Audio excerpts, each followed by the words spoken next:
और अभी तक की सबसे बड़ी खबर कि मणिपुर के मुख्यमंत्री एन बीरेन सिंह ने इस्तीफा दे दिया है। उन्होंने आज शाम को राज्यपाल अजय कुमार भल्ला से मुलाकात की और अपना इस्तीफा सौंपा है। आप दर्शकों को बता दें कि जब बीरेन सिंह अपना इस्तीफा सौंप रहे थे तो उनके साथ मणिपुर भाजपा के अध्यक्ष ए शारदा, मणिपुर के भाजपा प्रभारी और सांसद संबित पात्रा भी मौजूद थे और उनके साथ साथ वीरेंद्र सिंह के साथ 14 विधायक भी मौजूद थे। वीरेंद्र सिंह ने इस्तीफा तब दिया है जब मणिपुर की विधानसभा में अविश्वास प्रस्ताव लाने की तैयारी चल रही थी। मणिपुर में सोमवार यानी 10 फरवरी जो कल ही है, उस दिन विपक्ष ने घोषणा कर दी थी कि वो विश्वास प्रस्ताव लेकर आएगा, लेकिन इससे वीरेंद्र सिंह चिंतित नहीं थे क्योंकि उनके पास विधानसभा में बहुमत मौजूद था। लेकिन कहा जा रहा है कि वीरेंद्र सिंह की अपनी पार्टी यानी भाजपा के भी 12 विधायक उनके समर्थन में नहीं थे।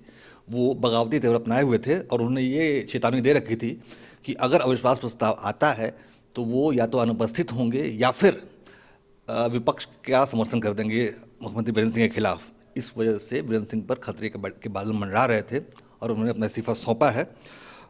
हम दर्शकों को बता दें कि मणिपुर विधानसभा में 60 सीटें हैं और पिछले चुनाव में भाजपा ने वहाँ से 32 सीटें हासिल की थी, यानी कि भारतीय जनता पार्टी को मणिपुर विधानसभा में पूर्ण बहुमत हासिल था। इसके अलावा मणिपुर में एक पार्टी है एनपीपी, यानी कि नेशनल पीपल्स पार्टी, जो कि इसके अध्यक्ष हैं कॉनराड संगमा, उसके अध्यक्ष हैं। उन्होंने भी अपने 7 विधायकों के साथ वीरेंद्र सिंह का समर्थन किया था।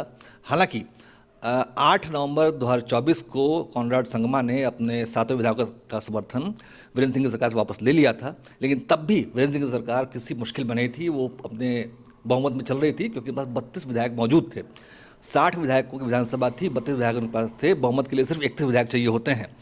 ऐसे में उनको कोई संकट नहीं था, लेकिन जब वीरेंद्र सिंह के अपने विधायक, अपने 12 विधायकों ने बगावती तौर अपना लिया तो इससे वीरेंद्र सिंह संकट में पड़ गए थे। अब दर्शकों को बता दें कि वीरेंद्र सिंह रविवार यानी आज की सुबह दिल्ली पहुंचे थे। उन्होंने गृह मंत्री अमित शाह से मुलाकात की और भाजपा अध्यक्ष जेपी नड्डा से भी मुलाकात की और उन्हें अपने इरादों से अवगत करा दिया था। और इसके बाद वो लौटे और जाके राज्यपाल को अपना इस्तीफा सौंप दिया। अब मणिपुर में पिछले कुछ 2 सालों से लगातार बगावत चल रही है, लगातार खून खराबे, हिंसा का दौर गर्म है। 250 लोगों की पिछले 2 सालों में सरकारी आंकड़ों के मुताबिक 250 लोगों की मृत्यु हो चुकी है, जिसमें कुकी भी हैं, मैतेई भी हैं। वीरेंद्र सिंह खुद मैतेई समुदाय से आते थे और वो एक फुटबॉल खिलाड़ी रह चुके हैं, वो एक पत्रकार भी रह चुके हैं। लेकिन 2016 में उन्होंने भाजपा ज्वाइन की, उसके बाद से लगातार वो मणिपुर में भाजपा के मुख्यमंत्री के तौर पर सामने आए थे और उनको प्रबल जन समर्थन भी हासिल था।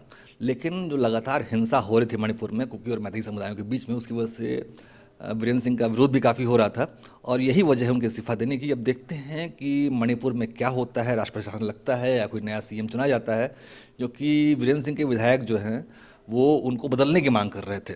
और लेकिन फिर भी 14 विधायक उनके साथ थे, जो ये बताता है कि उनका समर्थन मौजूद है।